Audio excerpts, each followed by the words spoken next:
so much. Now,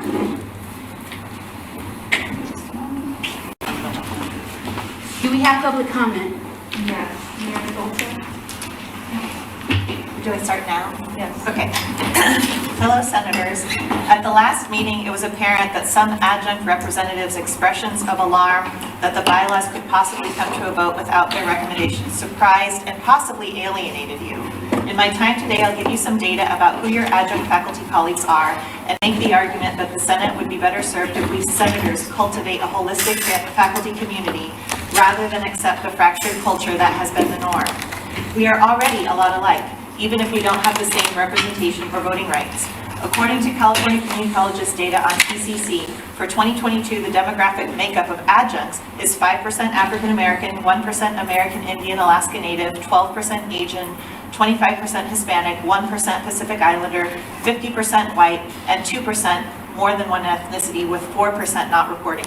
57% of us are female, less than 1% are non-binary, and 44% are male. These are close to full-time faculty demographics. Since the height of adjunct numbers in 2015, where we made up more than 54% of all employees, PCC has kept adjuncts at around 45%. In fall 2022, California Community College data listed 375 full-time faculty and 566 part-time, 60%, which has been the average across colleges since at least 2005. To reiterate, adjuncts make up 45% of the total employees at PCC and 60% of the faculty. So why maintain unequal representation and voting rights? Perhaps there is fear that if adjuncts are more intentionally brought into the whole faculty community, we will leave.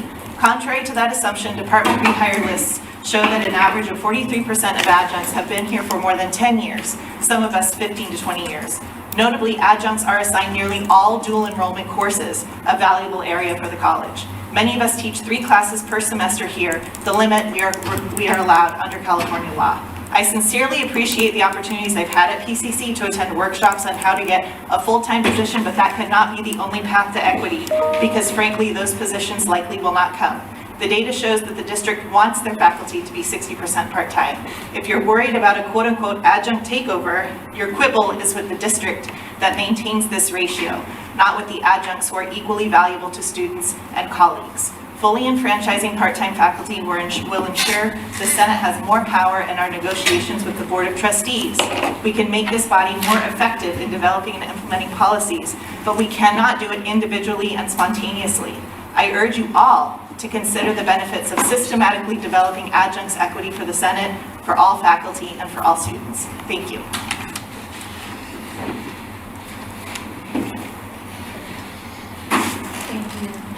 Next is Tracy Bodish. Good afternoon, senators. I wanted to share with you some of the email exchange I have recently with John Hanley and some of the members of the Bylaw Committee. One of the things I proposed that we, the AFI committee, propose a new definition for all faculty to include full-time faculty, part-time faculty, library full-time faculty, library part-time faculty, counseling full-time faculty, counseling part-time faculty, non-credit full-time faculty, non-credit part-time faculty. The current bylaws flagrantly discriminate against adjunct faculty. Those bylaws do not align themselves with the esteemed values of which PCC prides itself upon: diversity, inclusivity, equity, and social justice. We just ask for the same liberties and freedoms of full-time faculty. We, the adjunct faculty, are equally committed to students, to our college, and the community, which is PCC. If the Senate Bylaws Committee chooses to have adjuncts remain shackled in their plight of the two-tiered system of equity and inclusion that has been evident since the 1970s, if not longer, the Senate Bylaws Committee has been historically complicit in the perpetuation of continued discrimination and oppression of adjunct faculty. On the top of the fact, it is violation of the California Ed Code Article 1, provisions 87482.8d, that part-time faculty should be considered to be an integral part of their departments and given rights normally afforded to full-time faculty. In another email with John, he states that the Bylaws Committee adopted rules published by the ASCCC. I respond to him by stating the word adopt does not carry the same meaning as should, oblige, contracted, duty-bound, or lawful. Our college is not legally bound to the recommendations from the ASCCC, but I said, if we have this archaic mindset, well, we've always done things this way, I go, with that mindset, nothing grows, nothing develops. It prohibits change. I also shared with Mr. Hanley, provided that mindset of normalcy to a particular ideology is subject to change. For example, we used to have slavery in this country. It was common and widely supported practice. Almost everyone had slaves. It was completely normal until it wasn't. We no longer practice slavery in the United States of America. I asked the Bylaws Committee and every senator to reassess the importance, the value, the contribution, and commitment of adjunct faculty. How many more years do we have to sit at the back of the bus? What would Rosa Parks say? What would Martin Luther King say? Obama ran his 2008 campaign on hope. I hope we have not forgotten the importance of his message. Thank you for your time. Thank you. Next we have Catherine Chang.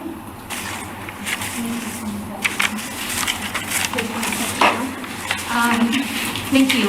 On November 21st of 2022, when the Academic Senate bylaws came for review, I asked the question of whether the Bylaws Committee would look at the bylaws through a social justice lens, and I was told they would. I found 11 sections in the bylaws with proposed changes that are highly socially unjust. I want to encourage all senators to examine and evaluate the bylaws through a social justice lens. I've shared with you an article about social justice in our governance structures, and on the other side, a social justice lens checklist. The term social justice has several definitions, but the main idea is that in order to achieve equity for all, systems have to be set up in a way where equal rights and opportunities are set in place. Please consider the social justice checklist as you look through the bylaws document that is presented to us today. And also keep in mind that on November 7th, we senators voted to approve our Academic Senate goals, which included to acknowledge, identify, and work to close existing equity gaps among faculty at BCC, such that all faculty are valued equally and have the same rights and privileges. Instructional versus non-instructional, credit versus non-credit, and full-time versus part-time. What we have to gain by becoming socially just is unity, equity, and collegiality among faculty. And ultimately, we could achieve the bigger goal of equity for our students. Thank you. Thank you. Next we have Carolyn Corey, who is not here, so I'll read it on her behalf.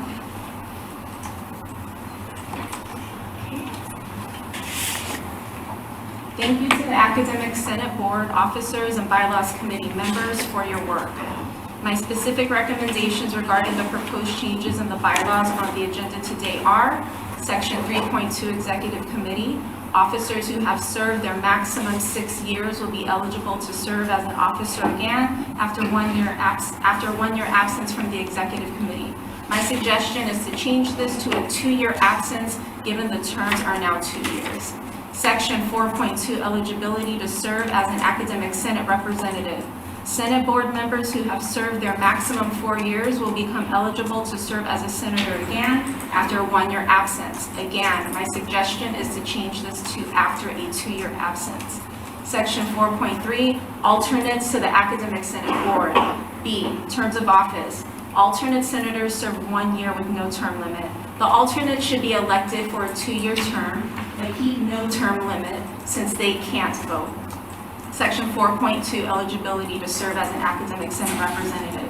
Any tenured or 3rd or 4th year tenured track regular faculty member is eligible to serve on the Academic Senate Board. A division having only 1 representative must have a tenured representative. I'm concerned that the above may lead to difficulties for smaller divisions with only one rep. What if the tenured faculty members are unwilling or unable to serve?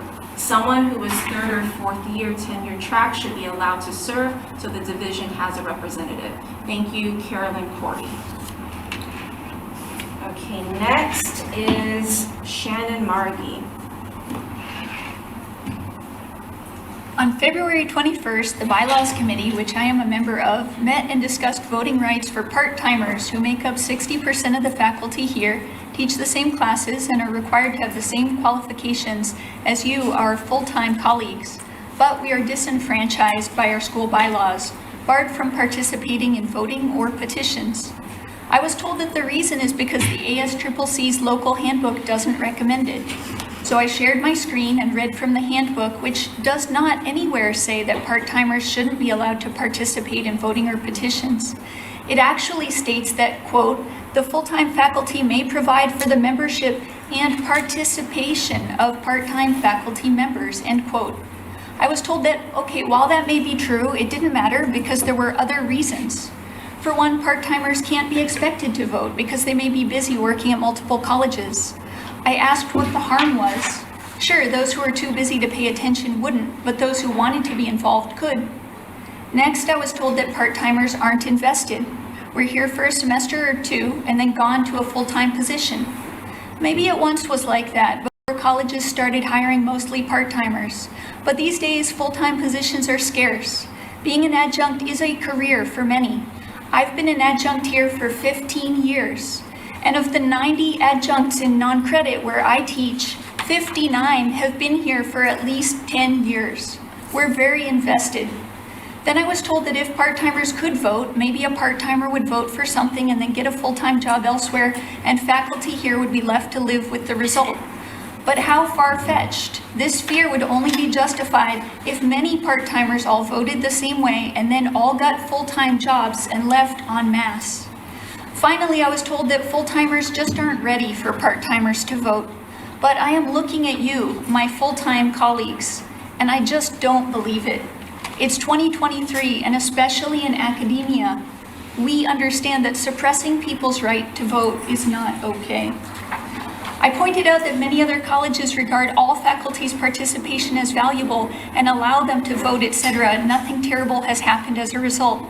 I cited California Ed Code, which encourages colleges to let all faculty participate effectively in shared governance. I was told we had to move on. My fellow colleagues, you may not know me well, but please look at me and consider my message. This is a social justice issue, an equity issue. Please take a stand for the humanity, inclusion, and full participation of all the part-timers in your own department, whose interests you are duty-bound to represent and to vote for ultimately. All right, next is Melissa Michelson. Actually, can I pass and I'll just say what it's during the agenda item, it's better. I don't want to. Okay, we're moving on. Next is Jeff Hutt. Good afternoon. I wanted to speak today on the topic of a communication that was sent out via email in the form of a newsletter. First, I want to say I think all faculty have the right to communicate with one another, and that can happen via email, and I think that is appropriate. What I think is not appropriate is to communicate things in a confusing and potentially misleading and unproductive form. The newsletter, the email in the form of a newsletter was very confusing, and I think we have enough miscommunication and distortions of truth in our society, and we don't need to do that to each other in faculty. I think that we are all duty-bound to be standing together united in a way where we support each other even when we disagree. But I ask all faculty to please communicate in a way that is clear and that is not confusing. Many of the topics addressed in that communication were discussed in the Senate meeting, but were not evident in that communication. That is misleading and unproductive, and it really is disrespectful to all of us. I also encourage anyone who wants to communicate to faculty that we do so in a way where we're owning our own beliefs and not shrouding it behind statements of we and false bravado in the form of a fake newsletter. Thank you.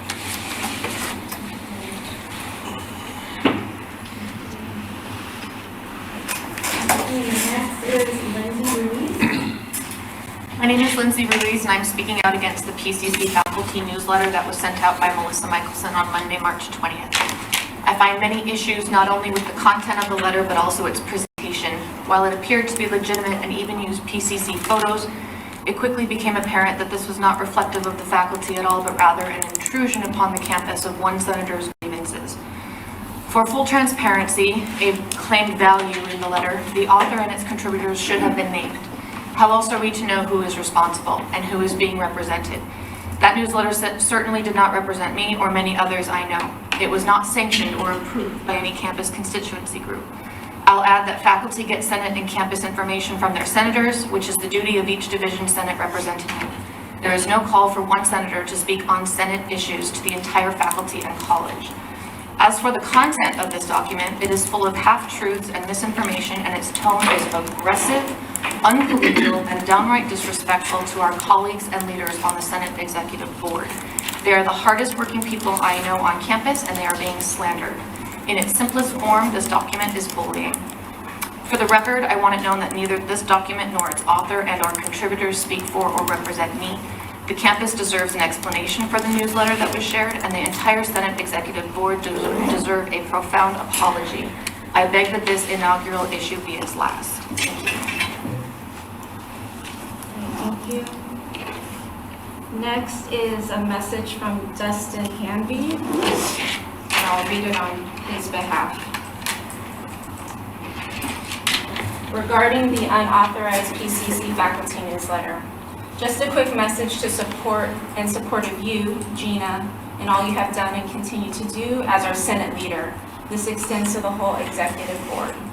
Melissa's email this morning was borderline slander and totally inappropriate. I'm glad you responded so thoughtfully and fairly to what must have been awful to read. Best, Dustin. Okay. Last statement is going to be read on behalf of the TABE Executive Board and Build Women. To whom it may concern. This letter is written in support of the physical and emotional well-being of the Black women serving in roles on Academic Senate Executive Team. The Executive Board of TABE, the Association of Black Employees at PCC, and Build Women, PCC's Black women's organization, offers this letter of solidarity for its members who are serving in these roles. The most recent attack and increased scrutiny has come from an unauthorized newsletter that has unnecessarily fixed its crosshairs on the Black Academic Senate President and her majority Black Executive Board. This unauthorized newsletter asks for transparency but lacks an author's name, highlights multiple term appointments of Dr. Lopez, but conveniently forgets to mention she has served in multiple capacities on the Academic Senate Board during these terms, mentions administrative tasks that had not occurred during the current board's tenure, but fails to acknowledge that the Academic Senate was without administrative assistance for 2 months, with the first attempt at hiring that administrative assistant position ending in a failed search. Additionally, the Academic Senate was without a parliamentarian for 5 months, resulting in those tasks being relegated to these individuals. Fails to acknowledge that the Black leadership who makes up the Academic Senate Executive Board endured significant cultural taxation. Cultural taxation describes the unique burden placed on minoritized faculty who carry out their responsibilities while serving their educational institutions. This burden can include additional workloads without compensation, expectations to mentor or take care of the needs of students of color, even when that is not their primary role, or over-scrutinization, which is, in this case, is happening via this unauthorized newsletter, and has been witnessed by many in Senate proceedings in the form of selective interrogation, instigation of unnecessary complications, and bullying. Research has shown that experiences of race-based harassment negatively impacts health and may result in depression, hypertension, and anxiety. None of these health issues should be expected outcomes for Academic Senate Executive Board members. To address this negative behavior, its unwanted consequences, Senate Bill 1100 amends the Brown Act to provide clarification regarding the authority of a local agency's governing body to remove a disruptive member of the public from an opening meeting in order to maintain order during the meeting after a warning.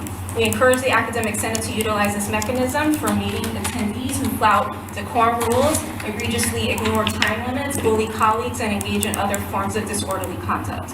For the sake of the continuity of college business and the safety of Black women in the space, we ask that this procedure be used as necessary. In solidarity, Tape Executive Board, Build Women. That concludes the statements. I have a point of information. I would like to know what order you chose to read all the comments. Are they based on the time that the comment is submitted, or do you move the order at your will? I put them in the order that they're received. So what time did you receive my request to speak? I received your request this afternoon. At what time? 2:45, right? Correct. So all of those other ones were submitted. Can you confirm that they were submitted Are you between asking 2:45? Are you asking to review my email? No, I'm just curious what time all those comments Please were. submit a request to review my email. Which email? Either one. I'm sorry, which email? Either one. Academic Senate or my work email. If you'd like to audit my email, Oh, no, I mean all the comments that got requested from Submitted. Senator Huff and from. Here's what you can do. You can contact her after this meeting. She's answered your question. And that's it. She hasn't, I wanted to know. Well, we're what moving time the forward. comments- And this is your warning about being disruptive. is there During this something in the meeting. bylaws that says that I need to read it in a particular order? No, I was asking Please you what point it out in order the you bylaws. follow. Done. Done. I was asking what order you follow. Again, this is your warning. Point it out in the bylaws. Where is it? Yes, Jennifer. Could you reread the last paragraph about the Brown Act? I just didn't get the details on that. I'm sorry. SB 1100. SB.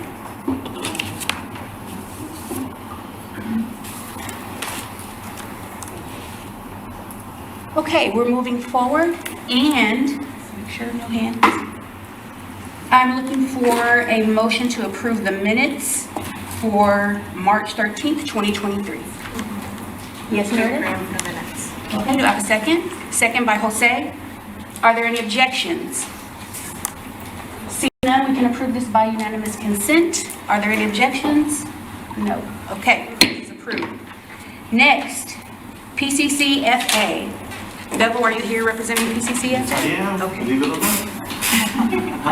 Hi, everyone.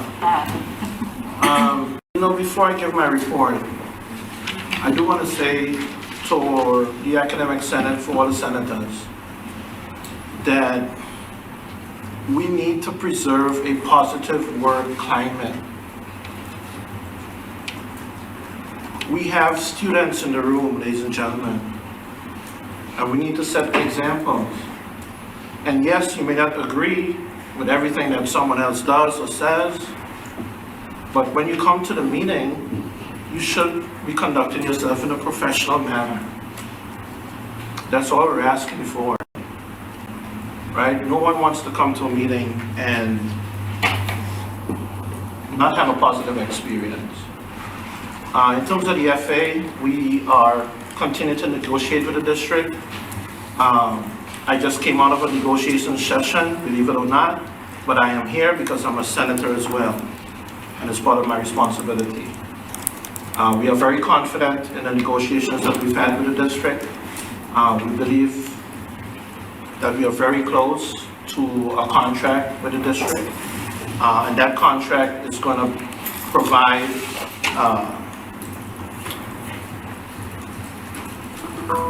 I think value for both full-time and part-time faculty. So we look forward to concluding those negotiations as soon as possible. Thank you. Okay, adjunct faculty. Good afternoon again, senators, and before I give my report, I'd like to echo my sentiments with how you opened your report, Bevel, that although sometimes we may disagree, it doesn't mean that we may have anything personal against someone because we have a disagreement.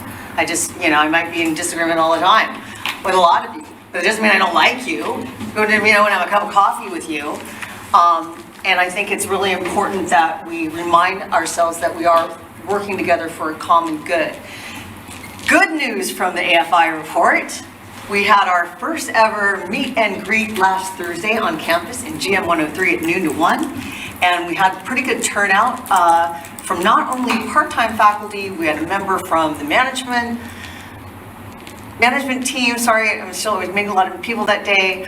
Gina came and Armia came, and we had snacks, which were kindly donated by this organization, so thanks for the snacks. And I brought some too, and Meredith brought coffee, and we talked, and it was positive, and just looking for better ways to make, obviously, life for adjuncts, but because we had input from people from all over the college, it was a very positive meet and greet, and maybe we may do another one of those again in the future, because people stayed after and talked for an additional hour, which was great. So I didn't leave at 1 o'clock, I stayed till like 2:50, something like that. Anyway, that concludes my report. Thanks for listening. Okay, classified Senate. No report, but I did want to thank those of you in this room who reached out to their classified or recommended people to join the classified Senate. I'm actually, I think, almost at a full Senate, so we'll see what happens there, but please keep encouraging classified in your area to join. Thank you. Associated students. Hello. So the Associated Students Executive Board and our academic committee has reviewed the anti-racism policy, and we will be discussing the draft again at our meeting this Wednesday. Campus Activities Committee is hosting an event called Foothill and Chill on March 30th at 11 a.m. at PCC's Foothill campus. And that concludes my report. Thank you. Thank you. Okay, Management Association. Yeah. So the Management Association at the last board meeting read a letter of concern to our Board of Trustees. We sent that letter out to all the shared governance groups on campus, and if you haven't read it, circulating around, or I can get it to you. We wanted to emphasize, we've heard that some people thought that Dr. Andrew Jonas put us up to that, and we want to emphasize that she did not put us up to that, and that letter is not about Dr. Andrew Jonas. It's about our concerns we have with our Board of Trustees. And in that letter, we identified, I think, 3 different areas that put our accreditation at risk, and we're concerned about that as well. So we're continuing to engage with the Board of Trustees and air our concerns, and we'll report out as needed. That's it. Thank you. Okay, Academic Senate Officers Reports. President, that's me. Okay. First, winter messaging will be going out to students about what's going to happen for winter, but not until after. The district is waiting for the FA to approve the winter calendars, and then they'll send out that messaging. Also, we were falsely accused of not reporting out the things that we talked about in CAPM. I just want to be clear to the Senate board that what we talked about in CAPM was emergency preparedness, so we brought Candace Jones in to talk about that. We talked about remote meeting, but we brought Alex in so that he can present himself, and we also talked about winter, and we brought Dr. Ramirez in to talk about that. So we didn't have a CAPM report last meeting. Instead, we brought the administration in to talk about it themselves. So I just want to be clear. All accusations against us shouldn't be believed. And that's it for me for now. Go ahead, Vice President. Okay, I was gonna put something on the screen, but I just want everybody to know I can barely breathe right now. I can barely breathe. My body is shaking, but you cannot see it.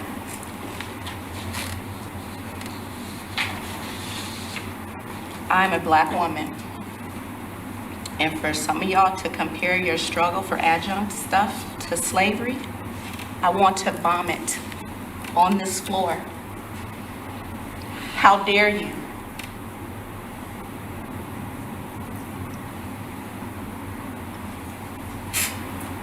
If you want something, fight for it.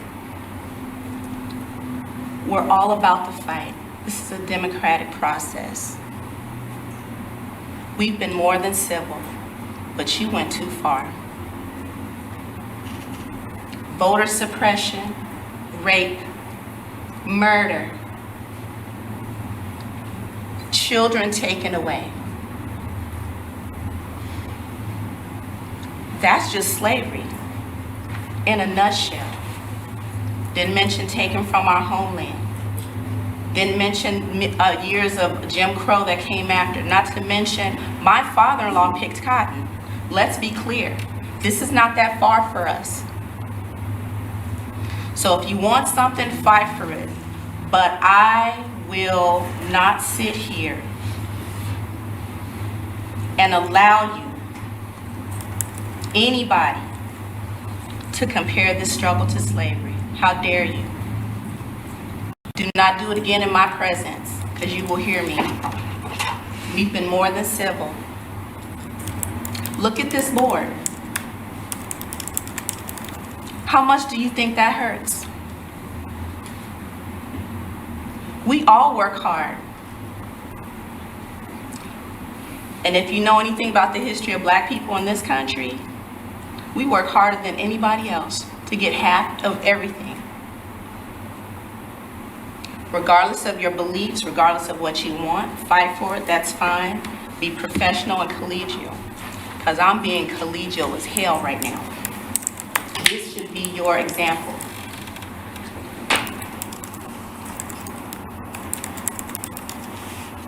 That's all. Professor Walker. Can we comment to that? No, This is her report. If you have questions, it's my report. I have a question then. If I can have a question, I won't comment. Does everybody know that I'm also black?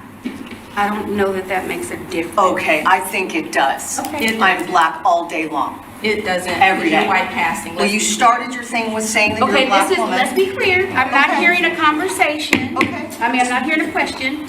Question. Again, if it's something that you want to discuss after the meeting or personally with Professor Walker, go ahead, but we're not about to sit here and argue. I just The asked last a question thing in we the need- Senate. Did they know I'm black? They Yes, don't have we to give know, an answer. we know that you said that your father is black, we've heard that. Can I ask a question? Sure. What's your point? So she can ask a question, but I You can't. just You asked did ask yours. a question, What's your and it's point? her report. But I asked it of the senators, Okay. Okay. You just said the executive committee. of everyone. That's the board. This is the executive committee. I That's said of the senators and senators. Yes, we're going to move on because I don't know what it is, why everybody, what this is. We're supposed to be collegial. We're supposed to be the leaders of the campus. And all of this animosity and all of this garbage, trust me, it's not coming from this way. We have been more than collegial, even though we've been bad-mouthed, lied about, talked to, bullied, harassed. But we have been very collegial and tried to demonstrate leadership as faculty on campus. And here's the trick part. I keep telling you, you can come and talk to us. Nobody's made one appointment. Melissa, all this garbage that she puts out there hasn't made one appointment to talk to me personally. Even though my door is open. All of our doors are open. If you have things that you would like to talk to us about, instead of airing it all here in an argument, we are all available. Please utilize that. But this time out for this. Me personally, I'm tired of this. And if you think you could do better, you probably should have ran. Secretary's report. No report. Treasurer's report. Give me 1 second.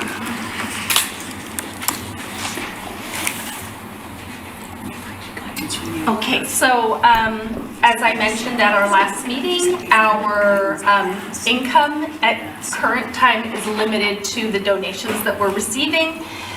which is $181 per month, I believe, at this time. So the only increase in our current balances is from $19,402.90 to $19,583.90 in our savings account. Our checking account is stable at $791.06. So our overall balance is $20,374.96. I would also like to share from Peter Castro, chemistry instructor, who is the chair of the scholarship committee. We will be having our scholarship ceremony following our last board meeting on April 24th. Immediately following, so probably starting at 5:30. This is an opportunity for you all to stay and help us celebrate the accomplishments of our students, most of whom will be transferring. So please do kind of put that into your calendar now for April 24th. Thank you. This concludes my report. Okay, any questions? Yes. I have a question. Are you able to say how many students are getting a scholarship? I don't have that now, but I should have it at the next meeting, so I can get that from Peter. And is there a set amount per student that the Senate gives from our treasury? I believe we have a number of different scholarships of different award amounts, and it is a separate fund than our savings and checking accounts that I'm showing here. And one last question. Last time you mentioned fundraiser. Yes. Is that still happening? It is. Sorry, we've been distracted with other business, so I will get that together before our next meeting. Okay, any other questions for the treasurer? Okay, moving on.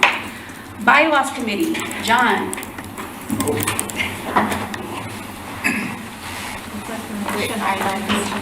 I am so sorry. I forgot the information items. My bad. Sorry, I went forward. Student services update. Miriam Altunji, Dr. Miriam Altunji.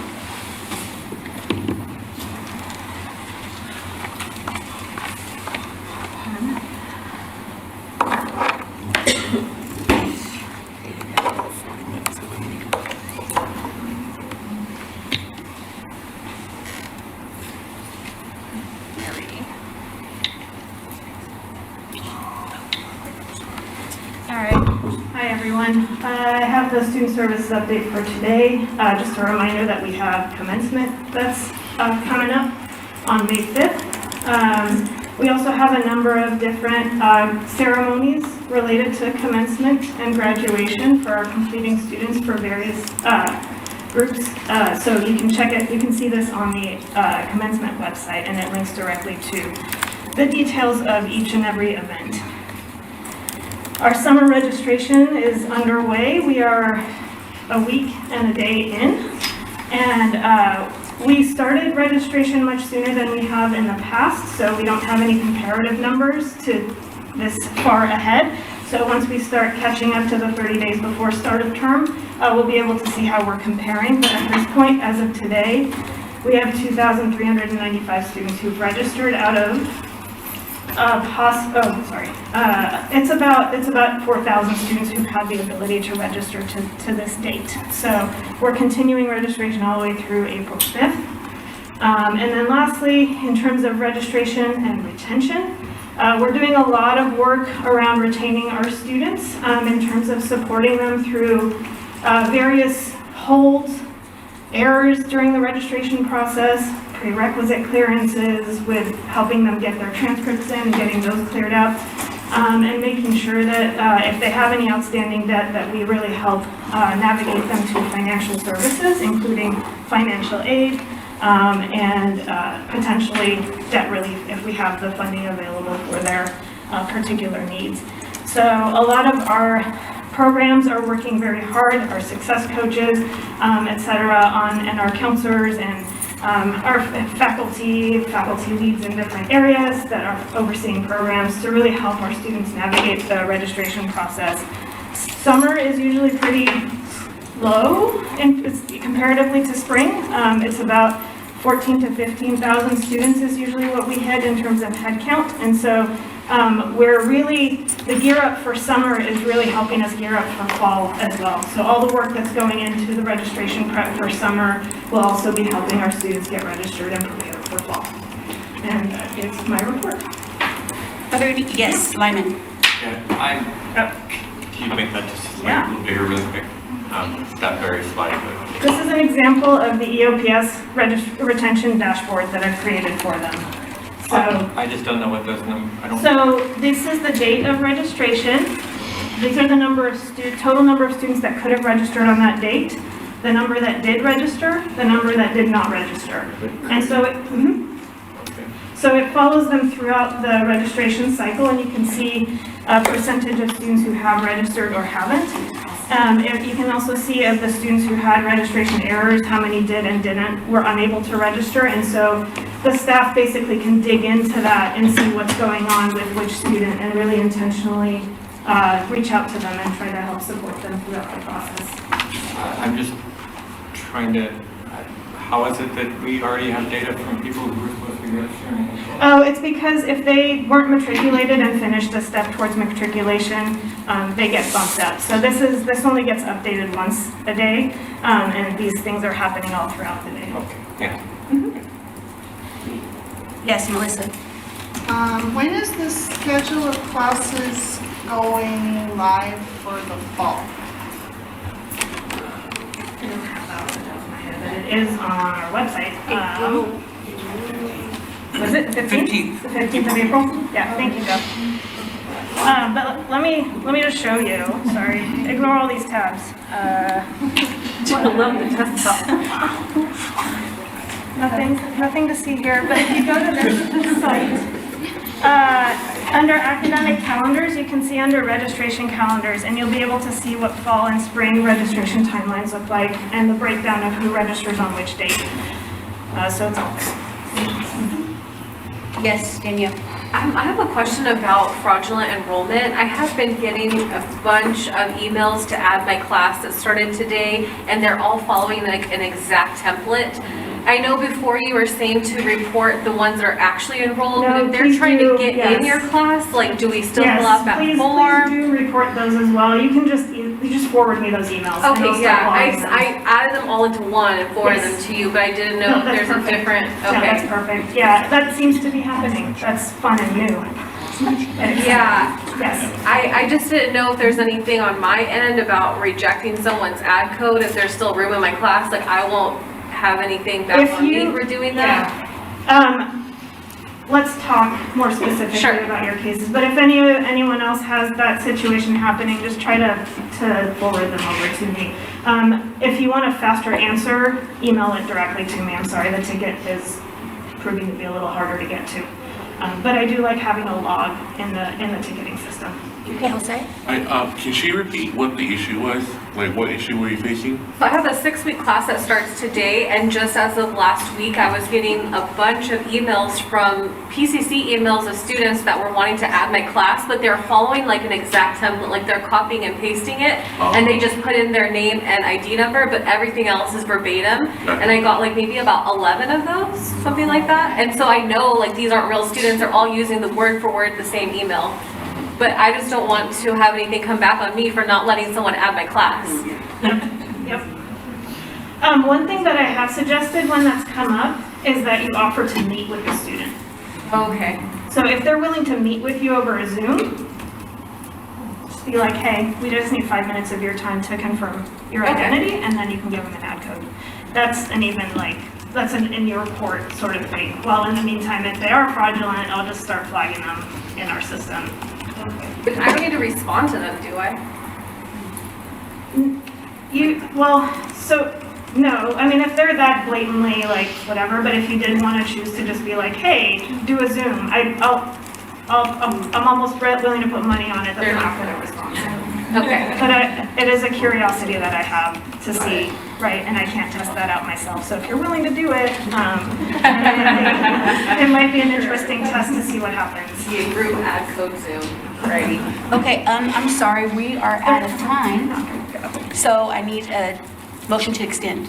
Jeff, motion to extend. Sal, was that a second? Are there any objections to extending this for another 5 minutes? Seeing none, we can approve it by unanimous consent. There you go, Jeff. I was trying to be helpful, but I was wrong. It's not the 15th. I thought it was, I have it right here. It's the 3rd of April. Thank you. Oh, here it is. It's actually right up on the screen. As it comes out. Thank you, Jeff. So next week. Next week, yes. So the schedule comes out, and it's coming out sooner than we normally put it out. So, but registration actually kicks off on May 22nd. Yes, Melissa. I guess the reason I ask is because I don't know if it's the same across the campus, but full-time faculty haven't gotten their schedules for fall yet. Is that the same elsewhere? Not division, Because I'm just wondering if Have mine. you do. Okay, so it might be isolated in my department, but I think it just depends on division, so just try to reach out to your dean. Anyone else? Okay, thank you, Dr. Altunji. Okay, next we have Vice President Candace Jones with a COVID protocol update. VP Jones, you have the floor.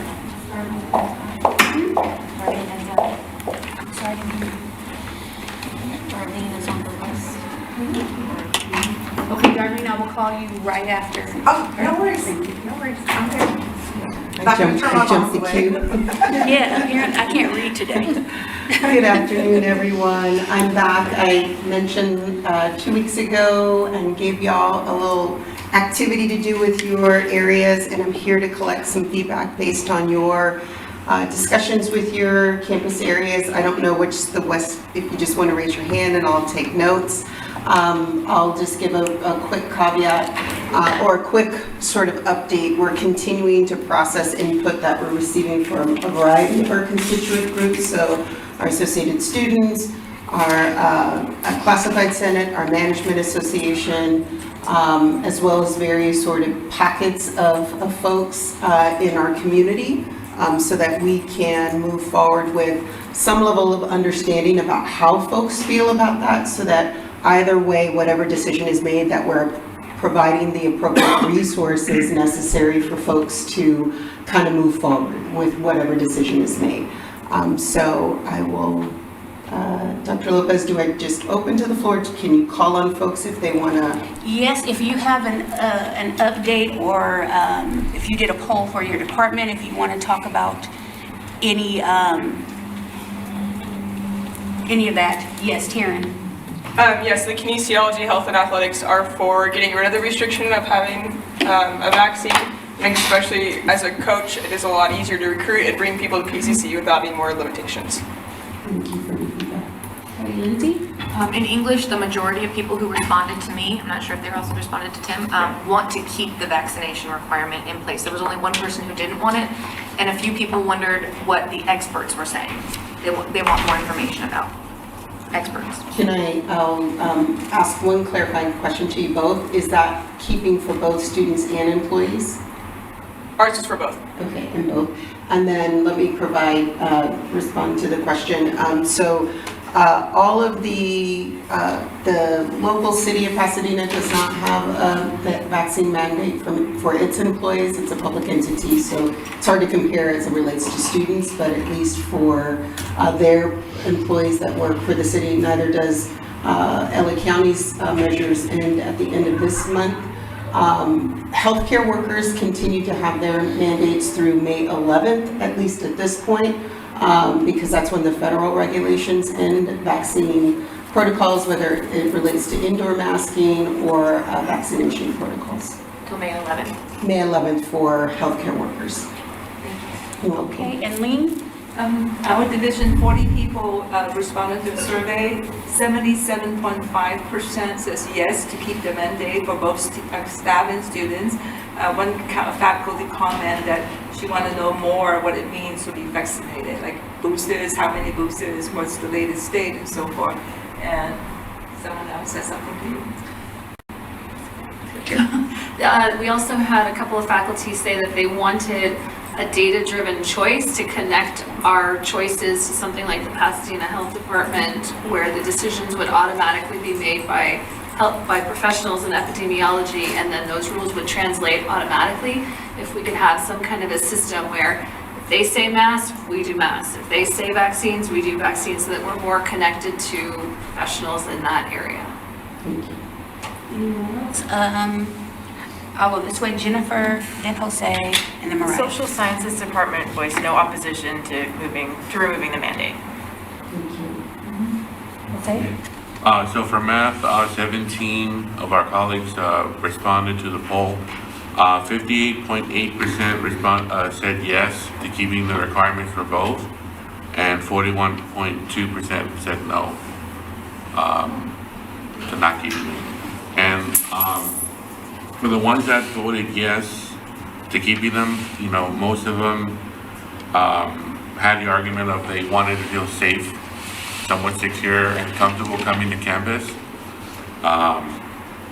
And the ones that say no feel that COVID is not a threat anymore, and that they feel like both students and employees should not be required to have it. Okay, Mariah?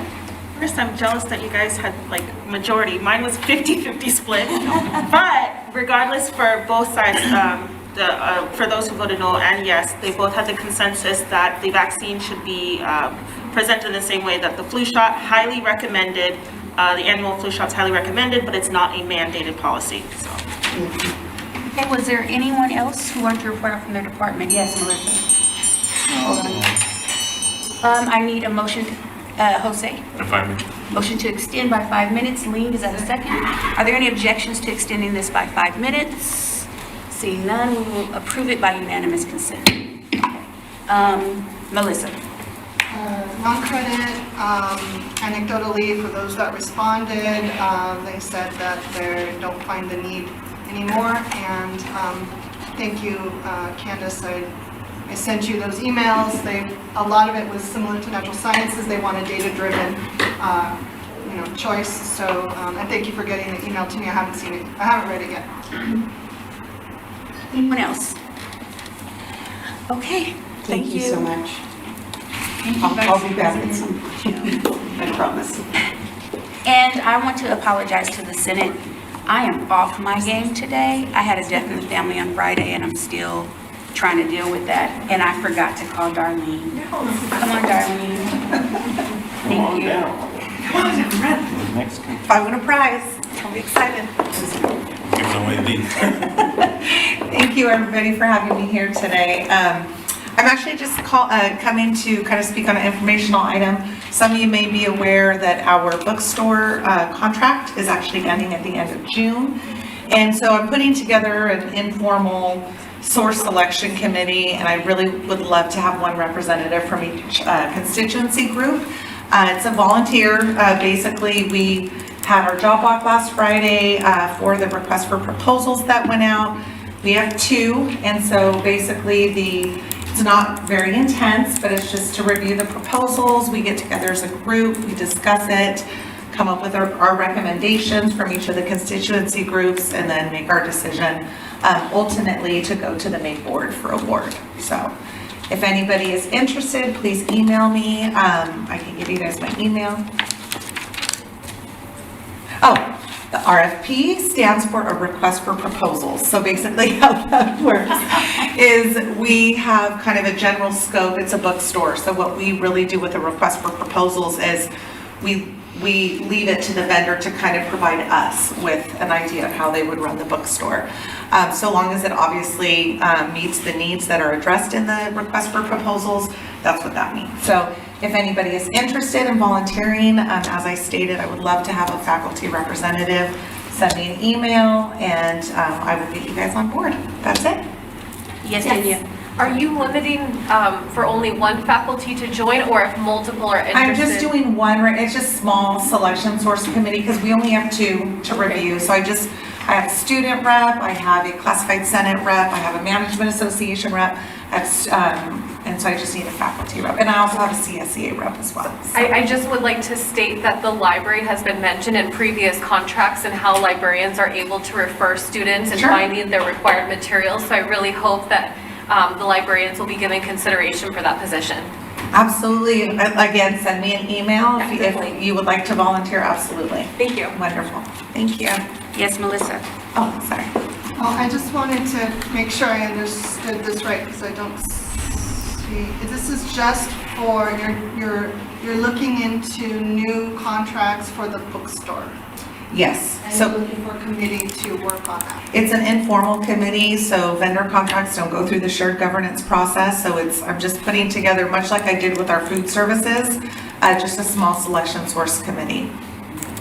And then just a quick follow-up. I don't know if you were aware of, a few months ago, Senator here read a public comment about issues with the current bookstore.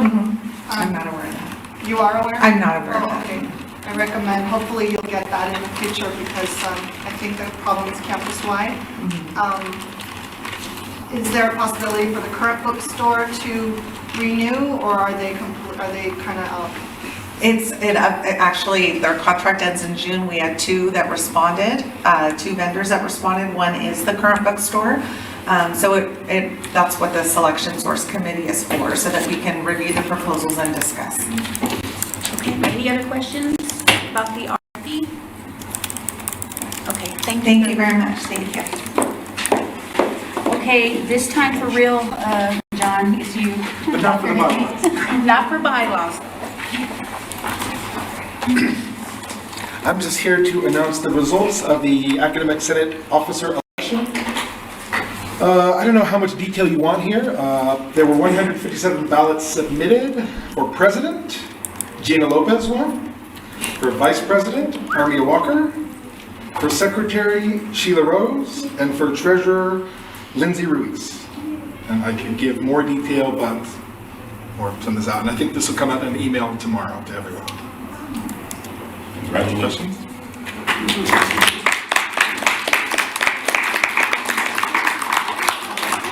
Yes. So I'm just wondering, how did you, like, the total votes was 157? So the total ballots received was 157, Okay. but not every ballot voted for every position. No, So I understand. So, but I was just trying to figure out how many people voted. Okay, thank you. 157 people, well, and some of them didn't actually vote, but they submitted silly names. There's a couple of votes for Anastasia Beaverhausen, who is a pseudonym on the sitcom Will and Grace. You gotta love Any other questions? Yes, Melissa. I was just wondering, I'm on the bylaws, I'm on the elections committee now, and I raised the point of concern to you and the chair. You're not the chair, are you? Okay, so I raised it to the chair and to everybody in the committee. And I'm just wondering if you eventually, or someone from the committee eventually talked to our parliamentarian. I requested that since the meeting, the voting count wasn't publicized for the public to know about, and none of the meetings from February 2021 all the way till today have been on board docs. So I was wondering if the committee has asked the parliamentarian. I don't know if I should ask the parliamentarian or you. That would be a question for the chair. I'm just in her seat today because I had to be here for something else. I'm not the chair of that committee. May I ask our parliamentarian? The question is regarding Have you protocol or? the fact that none of the meetings from February 2021 in the elections committee have been put on board docs, and this last vote count meeting on Friday afternoon was not on board docs. Is that okay? I'll research the bylaws and report back to the Senate. I think it's Brown Act. Well, I do it all. Are there any other questions? Thank you, John. Okay. It doesn't look like we have a rep from the rank committee. I know Sam couldn't make it, but he was going to try and send someone else. It doesn't look like they made it here today, so we'll table that for the our next meeting. Now, John, I don't know why. Yes, Melissa. Yeah, I had my public comment, or my comment that I was saving for that item. What item? The elections. Elections or rank? Elections. I just wanted to congratulate the returning executive senators and the new executive senator. All of you ran on a slate together based on social justice and student equity. Looking at your campaign, your campaign candidate statements, which over 600 faculty at PCC didn't get because they aren't franchised to vote here. Dr. Lopez said she's dedicated to being a strong advocate for faculty, and it's her goal to propel social justice and student equity and liberatory education. Our treasurer said she'll also continue to fight for social justice and equity and liberatory education, similar to our Vice President Walker, and Secretary Rose also writes she cares for the historic marginalization of the college. I look forward to seeing these concepts materialize in your actions, advocacy, and votes. Thank you. Okay. Now we will move forward. John, you're back up. Bylaws. I don't know if you want to pull them up, you have them, or can I pull them out here myself? Sure. Or? Everyone has a copy of them, but Okay, you can I'll put pull them a up. copy of them then. Probably still want to put them up. So this, I believe, is our third read of the bylaws. The last time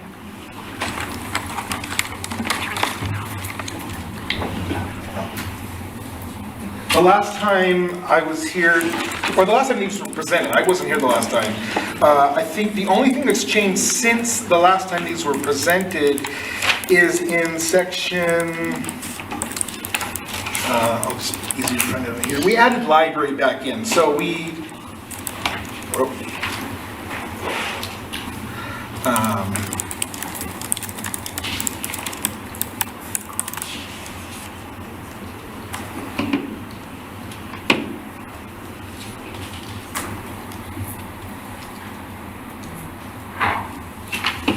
we had sort of done some reorg right here, so in addition to, all academic or all instructional divisions get reps, and then there was some redundancy here, so we took out the non-credit faculty because they are an instructional division, so that's already taken care of. And then we had taken out library, but then after the last time we presented these, library faculty alerted us that that was problematic and there were reasons that they should be separate. So we put those back in. Those are the only changes since the last time I was here. I did also want to just clarify, if the Senate chooses to vote today, what you'd be voting on is whether to put these bylaws up for a vote of the full faculty. So the Senate doesn't change the bylaws, they just are voting to put them up to a vote of the full faculty. And if you don't choose to do that, I would ask that you make a motion to at least instruct the Bylaws Committee what you want us to do. In the past, we get, a couple of faculty saying something, and I don't have a sense if that's how everyone feels, or if it's, one or two voices. So, questions? Yes, Catherine. So you said that the Senate doesn't get to change the bylaws? So the way the process works is the Senate, this body, proposes an amendment. So that's what the Bylaws Committee kind of does the dirty work of putting this together. If the Senate wants to propose this, they can propose that the whole faculty vote to adopt this as the bylaws. But this won't become, even if the Senate votes today, this doesn't become the new bylaws. The entire faculty have to vote on that. Go ahead, Catherine. So did the Bylaws Committee look at this through a social justice lens to close or make attempts to close the equity gap between faculty? If you're talking about the issue of part-time and full-time faculty, we did discuss that on numerous occasions. Okay, and what was the outcome of that? The committee felt it best to keep the bylaws as is in that regard. And how is that equitable to part-time? Well, the committee, I think the consensus of the committee was that there are enough differences between full-time faculty and part-time faculty that it's not clear how we might sort of give part-time faculty some sort of voting rights, and we agreed we might come back to that at a later time. For instance, in my division anyway, part-time faculty might teach one class here, one class at Cypress, one class at Cerritos, and then they're off until they got their full-time job, just like I was when I was a part-timer. So it's, part-time faculty and full-time faculty are both awesome, but they are sort of different in that regard. And so for that reason, and others, such for instance, you guys are all, or the full-time faculty here are required to do 5.5 hours of shared governance and are in fact paid to do it. Part-time faculty are not required to and therefore are not paid to do it. So that's another issue that the committee discussed. So I think for those reasons. Well, voting is not part of shared governance. That's just voting rights, so. Okay. Are there any other questions? Yes, Shannon? Yeah, two things. I believe when you mentioned that if we propose it in here, then it goes to a vote of the full faculty or all the faculty. I believe, isn't it actually, it only goes to the full-time faculty to vote on, right? Not. Yes, the current bylaws have to be changed by a vote of the full-time faculty. And my other point is that in that meeting where you decided the 4 full-timers and I were present at, the 4 full-timers decided to disregard all of the suggestions from the AFI faculty committee on behalf of the 600 or so part-timers that work at this college and are valuable members. I believe that it would be better to bring that to this body and let us decide whether we want to propose that and let the full-time faculty members vote on it. Seems to me would be more just than to just have 4 full-timers say no. Well, that's why the Bylaws Committee doesn't get to put this up to a full vote. We just get to propose it to the Academic Senate, and this body decides whether they want to put it up for a vote or send it back or make changes. But it hasn't been proposed to the Academic Senate. I'm not a member of this Senate. I don't get to propose anything in this body.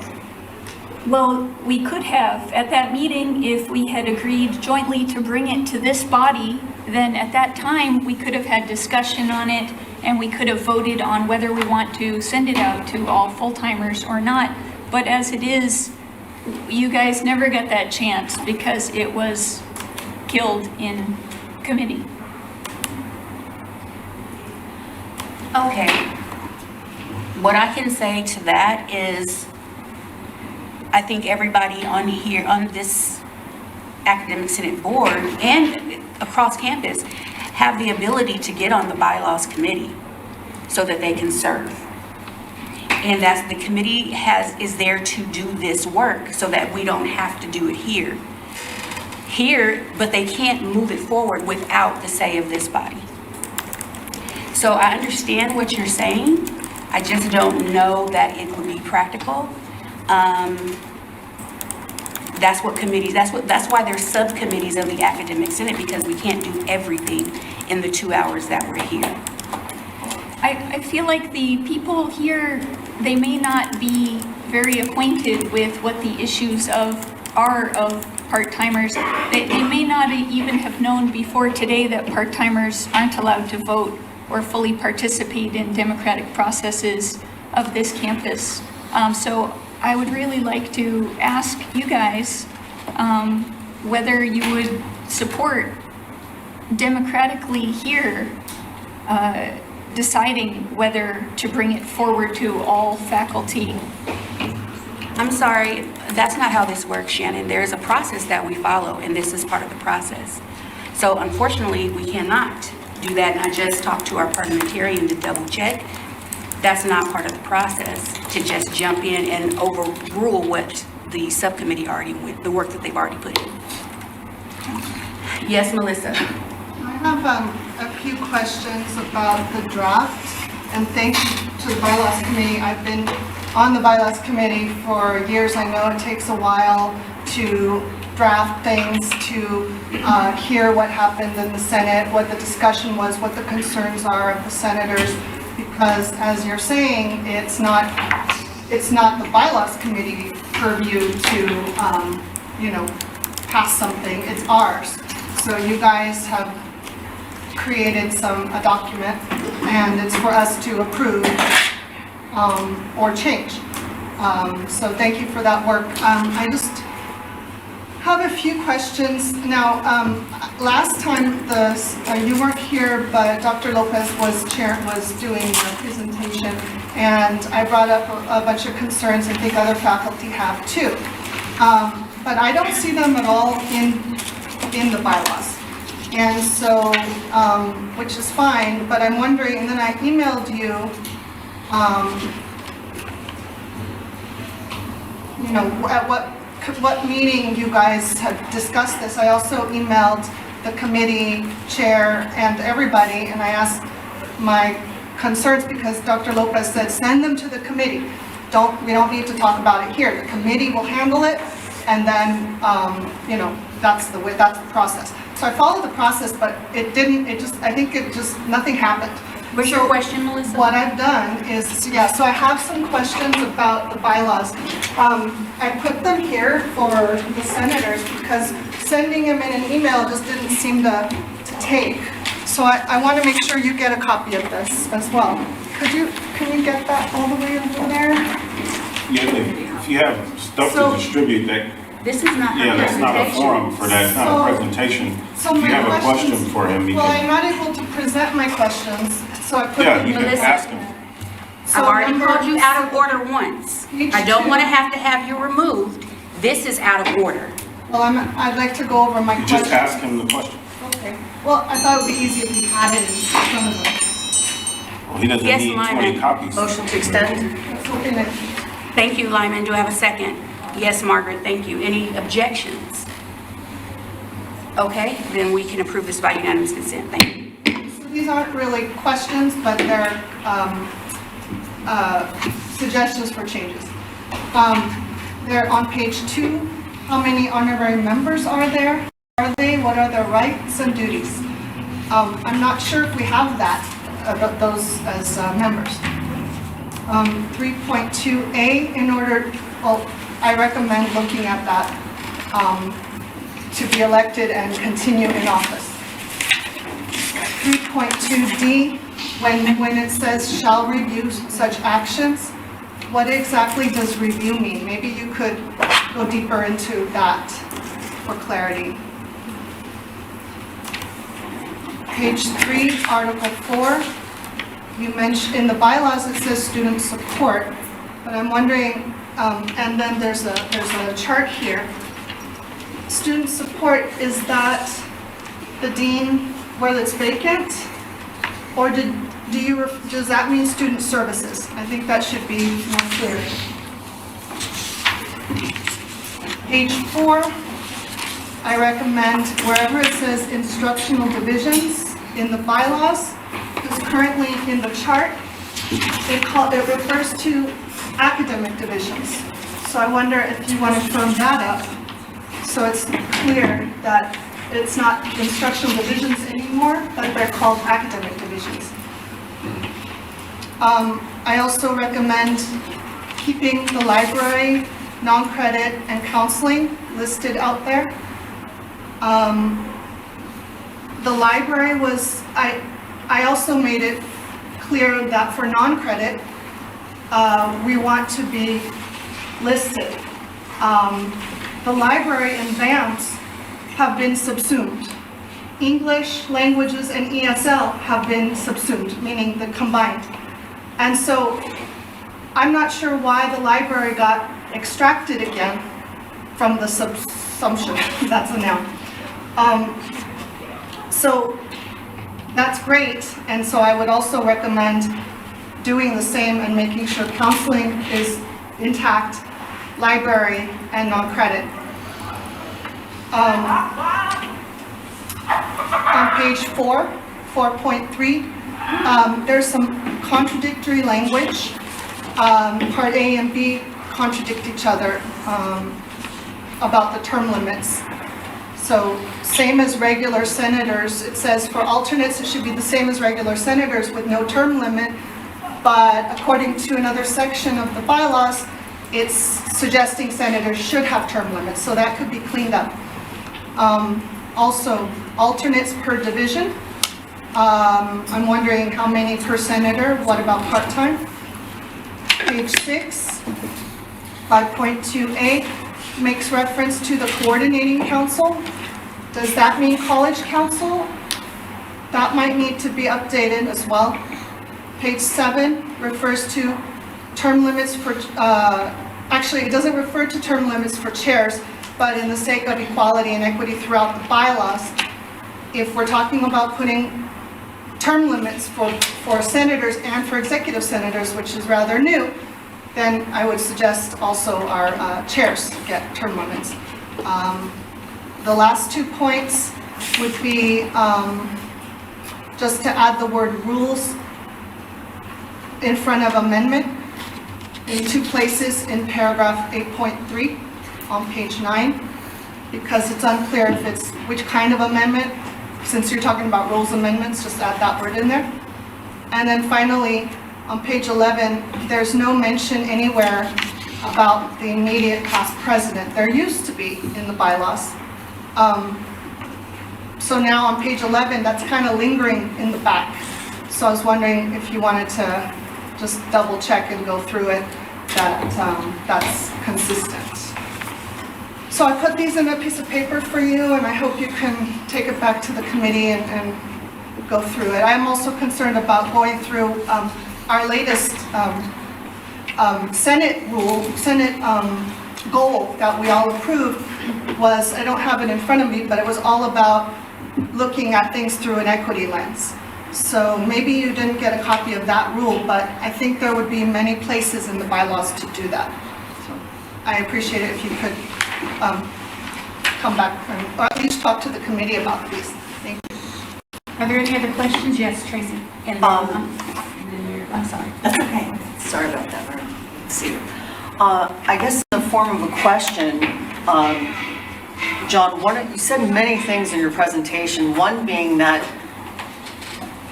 tell me if I misunderstood you. I want to be clear.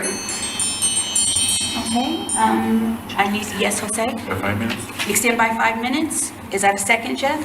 Okay, are there any objections to extending this by 5 minutes?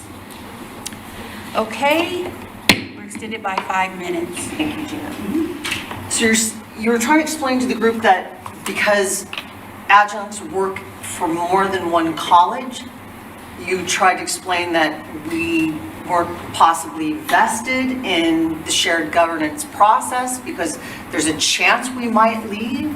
But I think many people have shared, there's many adjuncts that also have been here for more than a year, more than 5 years, more than 10 years, more than 20 years. They're invested in the college. And also, isn't it the role and responsibility of the Bylaws Committee to represent not just themselves, but all of the constituents, everyone in the college? And I'm not saying that if they don't know what's coming across your desk or across your email. Like the email I sent to you, you didn't respond. I sent you a detailed document proposing changes. And I do think those changes should be shared with this Senate so they can see. It shouldn't stop with just 5 of you. This is too important of a matter. So a couple of things I'll say. I guess I should have been more articulate early on. With regard to what the committee discussed about part-timers versus full-timers, it was that we weren't sure how to distinguish between the different kinds of part-timers, between someone who has been here for 20 plus years versus someone who just started this semester and is maybe going to be gone next semester, or has been here a year and is going to be gone next year. Not all part-timers are created equal. So we recognize that some part-timers have been here for a long time, are fully invested, but we weren't sure what algorithm to use to distinguish between them. So that's what I meant by that. As terms of your email, I did share your email with the committee, with all 5 of the members. If you want the email shared with the whole Senate, then you can email the whole Senate. But I shared it with the committee. Okay, that's good. Okay, Meredith? Something different. I was confused about the wording. Well, and I guess a little bit of a broader question. Under 3.2, this is regarding terms of office. So it says office, the new language is officers shall be limited to serving no more than 3 consecutive terms.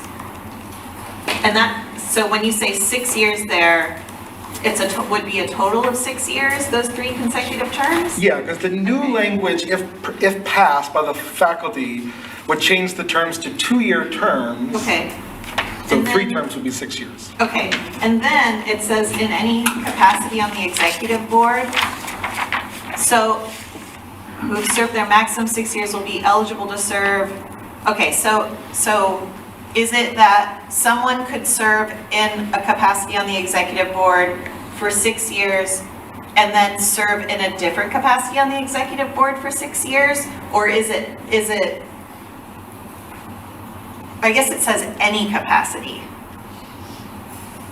Yeah, so I mean, I can see how that might be confusing, so maybe we could clarify that. I read that as 6, you could, in theory, if you had someone who was so inclined, you could serve 6 years as treasurer, then 6 years as secretary, and so forth. But So it does mean, like, someone could just stay on the executive board for... If the Senate somehow one day finds the FDR, the Academic Senate, who wants to stick around forever, then that's how the language is right now. The language is right now, without these changes, there's no term limits on anything. Okay, and so then that leads to my other question. The only other question I had was how did these particular the terms of service in general, you propose to be 2 years now, right? Okay, and so with a maximum for the executive board, did you determine those compared to other colleges, or? We compare them just compared to what they are now here. So right now they're 1 year, and there were suggestions that, the job, particularly being on the executive board, is pretty big. Yeah. And it might take more than, a semester or a year to learn it. And so it might be better to have an exec that was seated for 2 years before having to figure out whether they want to do it again. Okay. So that was the reason for just more just like looking linking. at this specific college's needs, not what other colleges are doing. Right. Okay. And in terms of the term limits, in retrospect, I don't know that we need even term limits. I don't know that anyone wants to do this job for 6+ years, but there are no term limits at all right now. Okay. I have a question on that note. So if and when this passes, I gotta follow my own rule. I'll email you. Okay. I just don't want to be looped in. We don't have to do this for 2 years, right? No, you were elected, so the language, we were clear that whatever changes, if these changes get approved, they don't affect anyone who was voted in before those changes took place. So you were only duty down for 1 more year. Forever, right? Oh, no. No, then her 6 years, so she could be here for another 6 years. I know she's looking for it, she loves it so much. 1 year term. We're out of time. I'm sorry, Catherine. What I do recommend, though, is that it doesn't seem like we're ready to vote on this, or do you all want to vote on this? What's your pleasure? Here's what my understanding is, and John, please correct me, is that we're voting on these changes, but that doesn't mean that's it and that's all.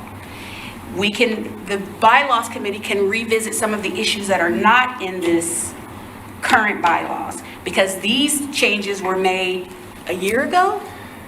Yeah, aside from the library thing, yeah. Yeah, they were, so that's what's happening now. And it's not for us, this body will not say, yes, those are our bylaws. All we're voting on is if we're sending this version of the bylaws out to the entire academic senate, which is all faculty, all full-time faculty. So what is your pleasure? Yes, Lyman. Well, I think there's still a bunch of clearly unresolved issues for a few aspects of this, but perhaps not the entirety of it. It's a little bit more time consuming, but it might be better served if we agree to vote on it piecemeal, to say, can we put a nail in this coffin, can we put a nail in this coffin, can we put a nail in this coffin, instead of just constantly sending the entire thing back and forth, back and forth. So that might be better. Just a thought. I have a comment on that. Actually, I'm looking for a motion. Can we extend? No, we can't. We're out of extensions. Okay. So if there's no motion, then we're coming back to this. I don't see a motion. Is there a motion to? Okay. I'm wishing to do what Lyman was suggesting, to go piece by piece. And that could be today or that could be in 2 weeks, either way. Or we could not have a motion and we could still talk about it. We could send him back, right? Yes. Effectively, if we don't vote, then the bylaws committee still has work to do, is what we're saying. And so we want them to consider the issues that were brought up today, bring us a revisited version for a fourth read or whatever it is. And at that point in time, we'll decide whether we want to move it forward or not, or have additional input. Can I ask the parliamentarian a quick question? Would it be appropriate for the bylaws committee to send, say, a survey to just the academic senate on these issues to see, yeah, yes, everyone thinks we need to change this, so we changed, or 3 people say change this, everyone else says leave it. I don't want to go back to my committee and say, well, a couple of people said this, but I don't know what the body thinks. Yes. You can poll, as the committee, right? It's your duty to poll and keep the pulse of the Senate, right? The Senate board. So you could do that, right? To gather and garner, what's supported, what isn't, so that you can do your due diligence and bring a body of work that potentially is going to get approved. Because that's your ultimate goal, is to bring us a body of work that the Senate can improve. So if polling or, emailing or taking suggestions or having an email where they can send suggestions gets us to that end, then it is appropriate. You're also a subcommittee of this body, so it would be appropriate to do that. Okay. I think that's a great idea. I'd also like to recommend, if it seems logical to you guys, that we also send out a poll to all faculty that way and ask people what their department is and whether they're part-time or full-time. That way we can get the data department by department, how faculty feel about these issues, and that can inform how we act so that we can represent our I'm sorry, constituents. Shannon. Actually, it starts here. We're not sending it out to the larger academic senate board until this body has made a decision. I just mean informally so that we know how to proceed, so that we don't. That's why you take things back to your divisions, your departments, and that's how we do that. Because each senator here is supposed to represent their own department. If you all represent the adjuncts, you can poll adjuncts, just like Jeff could poll counseling. Let's see, Taryn could poll kinesiology. That's the role of the senator. I was just trying to make it easier. If like one poll was sent out, then everybody wouldn't have to do it. But however is the best is fine. Yes, we're out of time, so we do need to move on. Thank you. Okay, next we have Dr. Rose and Dr. Altunji on AP 5075.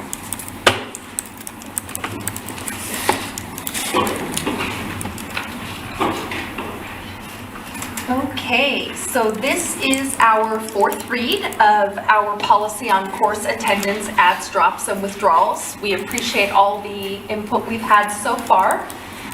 Following our last meeting, we sent out a link to all senators with a Google Doc so they could provide any suggestions. I checked it immediately before the Senate meeting and I did not see any additional comments since our last meeting together. We again want to thank our distance ed folks for giving us information about what activity versus inactivity looks like in online classes. So at this time, we're just probably looking for a motion. Okay. Yes, Russ. I'd like to make a motion to approve. Lindsay? Second? Okay, is there any discussion on this? Seeing none, okay, all those in favor of approving AP 5075, please do so by saying aye. Aye. Those opposed? Nay? Any abstentions? Okay, this passes. Thank you all. I was this close to saying, signify by saying yabba dabba doo, but I chose not to do that. Thank you. Okay, next.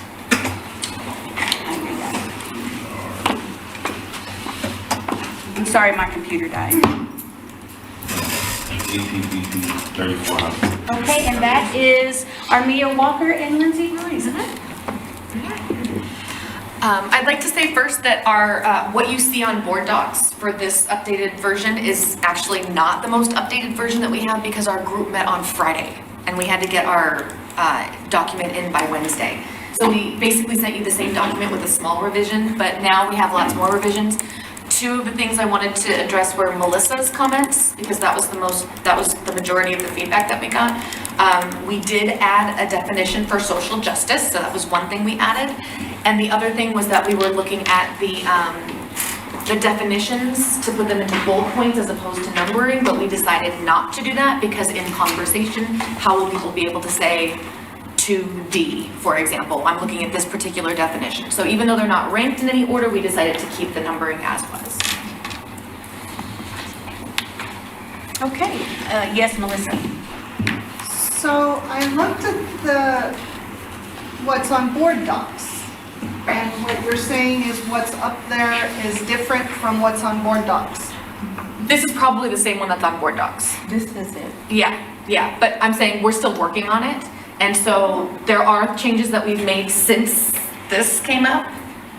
And so that's why I was telling you in person, verbally. Oh, so we can't vote on this today, it's in process. Oh, we're still hearing back from lots of different constituency groups. Yeah, we were hoping to get feedback from you all. And then when we come back again, that will be the final version on our end. Yeah. Well, yes, Melissa. Procedurally, well, two things. I looked for the definition of social justice. Can you direct me to the page or just tell me? You want me to read it for you? I can look at it, but sure, you could read it. Because I don't have the document ready to share with people. We're still working on that. But It's not on No, the it's not one. here. Yeah. It will be next time though, I promise that. Okay, thank you. And then also, I know you're taking it to other constituency groups. How is that, just procedurally, how does that work? You come here, we give you feedback, you go to the, I think you were at College Council, you brought it there, and they gave you feedback? College Council, Classified Senate, Associated Students. Classified Senate. Yeah, Classified Senate, us. And then how do when does it all stop and when do we vote and then they vote? Is that what's going to happen? They vote, we all vote, and then it votes. Yes. Hi, I kind of just wanted to reiterate some topics that we discussed. I shared this with my committee, which is the academic committee. And one thing that we were kind of hoping to get some clarification on was on the rubric questions. One of them mentions like is this policy student-centered? And so I'm kind of just wondering like what the threshold is, or if we can. So we added a little bit. Okay. That was one of the changes that we actually did make. So instead of coming up with a definition for student-centered, we added a few clarifying questions. So we included, does it include student-friendly language and outcomes, and does it focus first on the student's needs, well-being, and success? Okay, and would it be possible to include like maybe something about including students' opinions or including students' voices? Because we often feel like associated students or just students in general aren't like inquired about a lot of things, and we often feel left out or voiceless. So if that's something that could be added, that'd be appreciated. And then just something else that I wanted to ask about was how could this affect curriculum, and just like also, I mean, for me, it's like alarming that 50% of our student body is Latino, yet we continue to be like the lowest to transfer or the lowest to have like academic success rates. And so we kind of just want to see how this could equal to greater social justice on campus and curriculum in general. So there are a couple things to answer your question. If you look at K, it does say that this policy amplify the voices of marginalized students. If you would like us to change that to all students, because all students aren't necessarily marginalized, what would you, is that what you're saying? No, I think it's important to highlight marginalized students. And then as far as curriculum, we, if you look at M, does this policy help to inform the development of liberatory outcomes? Now, liberatory outcomes, traditional outcomes measure like what a student is learning in the class, right? And so we're hoping that curriculum will be, through this policy, will have to include something that amplifies marginalized student voices, that amplifies like what you said about Latinx students. Hold on. Jeff? Please extend by 5 minutes. Motion. Motion to extend, I see Margaret first, so second by Margaret. Are there any objections to extending this by 5? This is our last extension, I think. This is our first one, I'm sorry. Anyone opposed to extend this by 5 minutes? Okay, then we were approved by unanimous consent. So, yes, so we're hoping that this policy would help shape curriculum, much like the work that Dr. Rose is doing, making sure everything is seen through a student lens.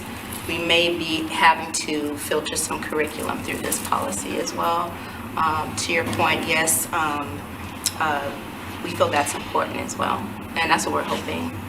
So thank you for that We also comment. do have, up above, I forget which number it is, but the policy talks about professional development of faculty. And I think that's a piece of it too, is developing curriculum that is in line with this document. We also have Suzanne Iwanicki, who is on our committee, who is looking at a liberatory education center on campus. And that, the point of that is to I think, for curriculum. It's for professional development. It's for staff to interact with students, to get feedback. That's one of the goals that we have. Okay, any other comments or questions? Okay, so this is just for an update. We'll be voting on this hopefully in 2 weeks. Okay, thank you. If you have any updates, please inform myself or Lindsay, and we'll bring our final version to you guys next time. Are you open to those from anyone to email you? By anyone? Any person, any senator? Oh yeah, sure. Like anyone that works here, any student. Not, someone from across the street or, but anyone who, is invested in this policy, yes. Because we want you all to have a say, because we really do want it to work, so. Thank you again. Okay, next we have Crystal Kohlrock, AP 3300. I'm sorry, it's a BP. Oh, good. My bad. Thank you so much. You can stay up here. I'll stay with you. Good afternoon, thank you. Second read, BP 3300 Public Records. Any comments, concerns, thoughts? Yes, Melissa. I think I asked this last time, but if you could refresh my memory, has now something else changed? Or is this our second read of the same thing from last week? It's From the- last month? From 2 weeks ago. I've changed nothing. Nothing has changed? No, not since you saw it 2 weeks ago. Thank you. With that, I'm willing to entertain a motion. Yes, Russ? I'd like to make a motion to approve. Okay, there's Lean seconds. Are there any objections to approving this by unanimous consent? Okay, are there any objections? Okay, we're approved. Thank you. Okay, next we have Crystal Kohlrock. No. BP 7410, location of district workshops. I'll entertain any thoughts or conversation. I'll just say that this one is old. I haven't reviewed this one in a long time. It basically just talks about where we will have district workshops and retreats and how we'll make those decisions. This is a first read as well. That's correct. There's not a lot of changes that we made to it, basically just a few wording changes. You can see it just changes the opening sentence, and then in number 4, just, you see how it said his designee, we thought maybe the president could be a woman or something else, so just straight up designee. Yeah. Inclusive, thank you. Appreciate it. Yes, Melissa. Does this policy preclude the district from having workshops on Zoom or hybrid or fully online at all? No, not at all. It's talking about physical locations. Anyone else? If there's no feedback, then I would entertain a motion for approval. Yes, Ling, and second by Lindsay. Okay, any discussion on this? Yes, Melissa? Well, it says location of district workshops, and it lists specifically 4 physical locations. Could it be that someone in the future says, well, I'm going to host a workshop, it's going to be on Zoom, and then someone would say, no, in our BP, it doesn't say you can have it on Zoom. It doesn't say you can't either. But it doesn't say Zoom or online is acceptable. So what are your thoughts on? Well, I think what we were thinking about in the way it was written in the Ed Code is to talk about where the district spends its money and wanting to keep that as much as possible at in-district facilities or at educational institutions or at nonprofits. I think that's what this is. If it was a Zoom meeting, there probably wouldn't be much of a district cost involved. Any other question, any other discussion? Okay, there's a motion on the floor. All those in favor of approving this BP signify by saying aye. Aye. Anyone opposed? Any abstentions? I'm gonna do yabba dabba do next time, I promise you. This is approved. Thank you so much, Crystal. Oh wait, Crystal again. Yeah, sorry, I'm so sorry. That's the enrollment priorities, AP 5055. That's correct. And I'll just draw your attention to priority number 1. We've had some new legislation that's coming into play as of July 1st, which is putting student parents with a dependent child or children under the age of 18 in the priority 1 status for registration.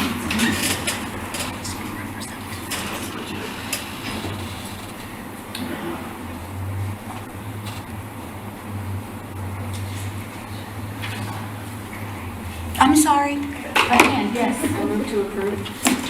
Move to approve. Is that a second? Okay. Is there any discussion? Melissa?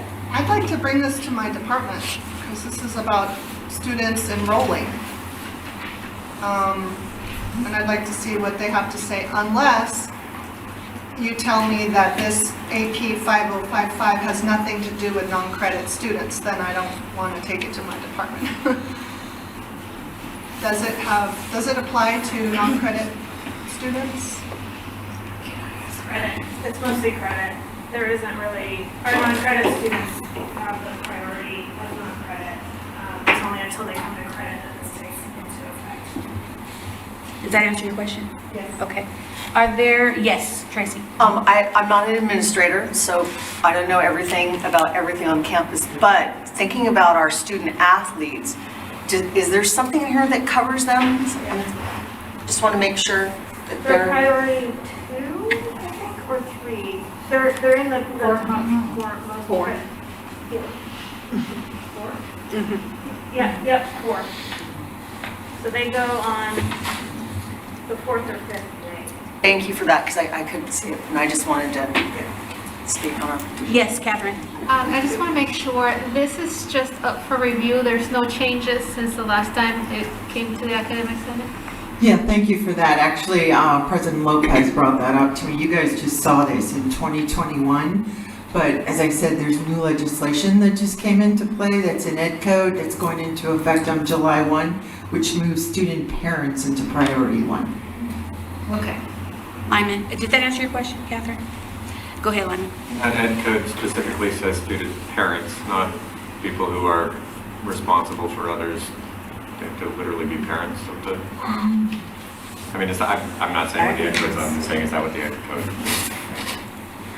Thank God Dr. Altunji is here. Speaking of people who know everything. It's defined as student parents. It's a guardian who is responsible for a child under the age of 18. That was the word I was looking for, guardian. Thank you. Yeah. We could adjust that if you'd like. I could say student parents or guardians. Would that be preferable? No. Yeah, I'm happy to do that. Let's do it. Thanks, Mayor. Yeah. Crystal, or Go ahead. President, and then Crystal. Would the guardians include people that might be fostering children? Yes. Okay, I just want to make that delineation. Thank you. They would be a guardian. Great, great. Okay, so I'm going to ask, I think it's Lee, you made the initial. I'm going to ask that maybe you make the initial. I'm sorry, Lily. Maybe to amend your motion to include Guardian, the language of yes. guardianship. Okay. So can you repeat it again? So I moved to change, I want To approve this. to approve this document with the change that was discussed about guardians. Okay, and is the seconder? Okay. Okay. Are we done with discussion? Awesome. Okay, here we go. Those in favor signify by saying yabba dabba do. Okay, is there anyone who is opposed? Say nay. Okay, Abstaining. abstentions, one abstention. Okay, this is approved. Thank you. Thank you all very, very much. Appreciate your help today. Appreciate it. Okie dokie. So next, we have our subcommittee. I'm going to ask, well, no. Subcommittees. We only have one person on the subcommittee. I need a motion to approve this person for that subcommittee, which is Lena. Yes, Melissa?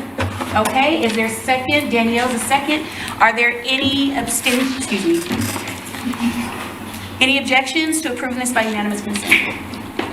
Seeing none, it's approved by unanimous consent. Congratulations, Lena. Okay, and now we have our hiring committee. Professor Walker, you have the floor. Yes. What does in parentheses see public comment mean? That's something that board docs, I don't know. That's my short answer. I don't know, but it's just, I guess it's, I don't know, what does that mean for board docs? See public content. Oh, thank you. I saw the same thing. Okay. Professor Walker. Okay, so we will be voting for the hiring committee for the custodial supervisor. Typically, well, in the past, we've been using the poll everywhere, so I ask that you take out your computers or phones. Yes. Can I be withdrawn from that? Because I have a doctor's appointment tomorrow, and they have their initial meeting tomorrow. And I can't go to it, so. Well, then we don't need a vote. Hallelujah. Thank you. Made it easy. I wanted to be that method, but. Okay, in that case, I'm looking for a motion to approve the two people who are interested in. Rhonda Williams and Jacob Tucker. Thank you. Shannon? Yes, I move to approve. Okay, do I have a second? Yes, Jose? Yes, Jose? Second? Okay. Is there any discussion on this? Okay, seeing none, we can approve this by unanimous consent if there are no objections. Are there any objections? Seeing none, this is approved by unanimous consent. Ooh, that was easy. Yay. Okay, proposed future agenda items. Okay, then we'll move right along. Announcements? Russ? I'd like to make a motion to adjourn. Motion to adjourn, is there a second? Okay, Linda's a second. Any objections? Okay, we are adjourned. Thank you, everyone. Great.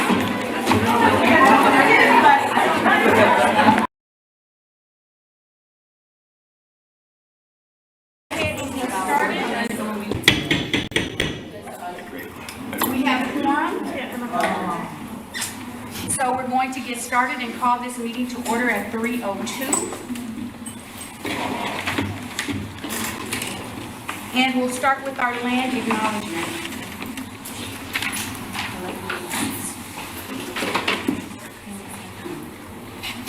Before we begin, we believe it's important to open our meeting by acknowledging the indigenous land that we share.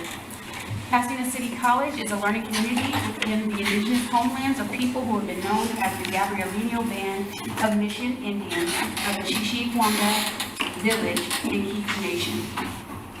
We acknowledge the painful history of genocide and forced removal from this land on which we gather. We honor all indigenous people, past, present, and future, and their continued survival and contributions to our society. We also honor the legacy of the African diaspora and recognize that this country would not exist without the free and slave labor of Black people. We share these acknowledgments to raise awareness about histories that are too often erased or forgotten, to recognize our place in this history, and to affirm our commitment to social justice, systemic change, and anti-racism. Thank you. Are there any public comments? Yes. First public comment is from Robert Gomez. I think I'll be reading it on his behalf.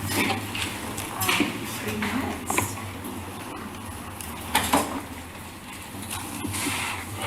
I recently saw that BP 3300 was edited by the board to take out the directive of following the California Public Records Act in favor of a directive that follows state and federal laws. This is a dangerous and calculated move by the politicians of the governing board. When Trump was president, undocumented students across the country were in fear of their lives and well-being because of the possibility of their private records being sent to federal government agencies such as ICE. The politicians on the governing board made an intentional act to change the language of this policy to give in to federal demands for information, even if it puts the safety and well-being of students at risk. Now with transgender people being targeted across the country in the very real event that a Republican is elected president next year, it would be devastating to our vulnerable students if their records and information is offered to federal officials because of the politicians in the governing board. Faculty at PCC, please advocate for our students. Please utilize the Equity BP and AP guide to rewrite this BP. Please let the politicians on the governing board know how this will impact our students and how we've seen this before. Please invoke PCC's attempt to become anti-racist and understand that racism at its core is institutional and system. You, the PCC faculty, have an opportunity and responsibility to show how something as seemingly benign as a records request policy can have devastating impacts, all while being perfectly legal and morally bankrupt. The term accountability is thrown around a lot. Hold these politicians accountable for their actions and make them hyper aware of the implications and the message that their actions send to students. Please do not give these politicians the benefit of the doubt when inquiring about their motives. Either the individual board member was in favor of this change or they were indifferent. They are professional politicians who all have motives, just as any other politician does. The community college is not apolitical. The board members are not apolitical. They are residents of the district with the time, energy, and resources to make decisions about an institution they know only surface level information about. Thank you. Any other public comments? Yes, Melissa Michelson. Yeah, hold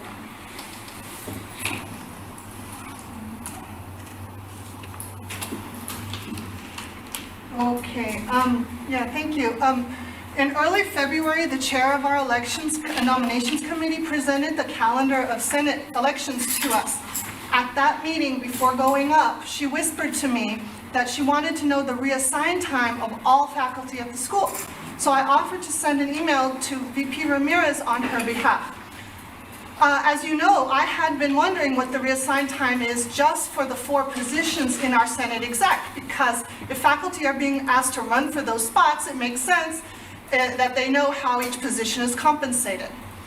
The chair then went up to speak and flat out lied to you, saying someone else wants to know reassigned time of all faculty. Until when Nancy Retzen made that false statement that I had wanted to know the reassigned time of faculty across PCC, I hadn't cared to know, though after that, admittedly, I became curious. Since October of last year, I've been trying to find out how many faculty are in each department for Senate representation purposes, because for every 15 full-time faculty, a department gets 1 senator. For that, the names of faculty in each department are needed. In my department, for example, VP Ramirez had the wrong number of faculty, and that got cleared up by comparing the names of faculty. To date, neither the Senate President nor VP Ramirez has given the names of faculty to this body, so we know who the regular faculty are per our bylaws. Well, at that meeting, she also told us that faculty can't nominate themselves, but that was incorrect. She also decided that getting the names of all Senate voting faculty at PCC was out of her committee's purview. I seriously began to question how her committee would be able to conduct a clean election, making sure that only eligible voters get a ballot and vote. And she emailed me to forward her and her committee that information should I happen to get it myself. And I'm not the chair of the committee. I'm not even on her committee. On February 20th, she came back to the Senate and she was supposed to tell us, like all past nominations and elections chairs, who had put their name in the hat to run for what position. She didn't tell you. She gave you doublespeak. She said, I don't have the names yet because tomorrow we'll know who they are, and lied, saying that no one here was running. And I appreciate President Lopez correcting her that she is running, or had indeed been running. None of the other candidates sitting here, though, said anything. The next day, the entire school got the list of names. The chair also tried to assure this body that, quote, it's all out in the open and that everything they do is, quote, on the up and up and, quote, all on board. She said she thinks there are 404 faculty at the school, but she's not sure. She then claimed telling the Senate board the names of full-time faculty at the college is not in their purview and that they are, quote, protecting them, but I don't know from what. So, in conclusion, she doesn't know who the voters are at the school. She expects others to get that for her. She doesn't tell who the self-nominated or was nominated. And she lied and said no one from this room was running. You need to come into order. None of this is acceptable. You need to come into order. That's unacceptable. None of this is acceptable, and now I'm done. Okay, nothing. For anyone, since we're on public record, 3 minutes is the rule. So we appreciate if you stick to the rule, otherwise you are disrespecting the body, not just me. Okay, so there are no more public comments? Okay. Gina? Yes. I would like to make a motion to revise the agenda. I need a second. Second, I saw Jessica first. Are there any objections to? Adding or objecting? Objecting. Okay. So, we'll need to do a vote. We can discuss it and then we'll do a vote on it. So, are there any discussions, questions? Right. So, sorry, with the spring break, there were some things that were dropped, and so I wanted to add, as old business, John Hanley, the chair of Bylaws, to do a review of the bylaws. I also would like to remove the e-syllabus update by Dr. Salazar Romo, as she informed me that she is at a conference out of town. And finally, I would like to add a consent item for subcommittee appointments to add Lauren Acker's name as the co-chair of the faculty committee on online education. Okay, any other discussion? Yes. Yes, I did check the agenda Thursday, Friday, and that was not there. Had we known that the Bylaws Committee was coming to present, we would have prepared for it. Which is why she's bringing it up now, because it wasn't on the agenda. That's okay, you get to vote, but everybody gets to vote. Go ahead. Similarly, we have been preparing public comment for that agenda item, so we would have come with public comment if we had known that that would be on the agenda as per the rules. Okay, go ahead. I agree with what my colleagues are saying, and I really appreciate it on behalf of the 2/3 of the faculty, adjunct faculty here, that we get a chance to respond adequately to what is coming. Yes, Melissa? Is our parliamentarian going to be? He's not here yet. Is he no longer on? Yes, he is definitely still part of our Okay, team. because I believe it's a Brown Act violation to now add things to the public, to the agenda. Not if the board agrees that it's okay. We still have to take it to a vote. If this board says that it's okay, then it's okay. Is it a majority vote or is it 2/3 vote? It's majority vote. I don't think so. Okay, well, I'm telling you what I think. And I'm telling you, I Well, go think- ahead and look it up. How about that? Well, what about our parliamentarian do it or someone else do it? Okay. So, yes, I saw your hand first, Tracy. I'd just like to address the Senate that this is very important. Again, I agree with my colleagues that I personally would have submitted my public comment for this particular guest who was not on the agenda. And I really think, out of respect to all of us, you can't just conveniently change the agenda because, oh, it was spring break. Spring break actually had more time. It's just not fair. So I'm asking, I'm begging the Senate to please, if we do go to a vote, to please hold this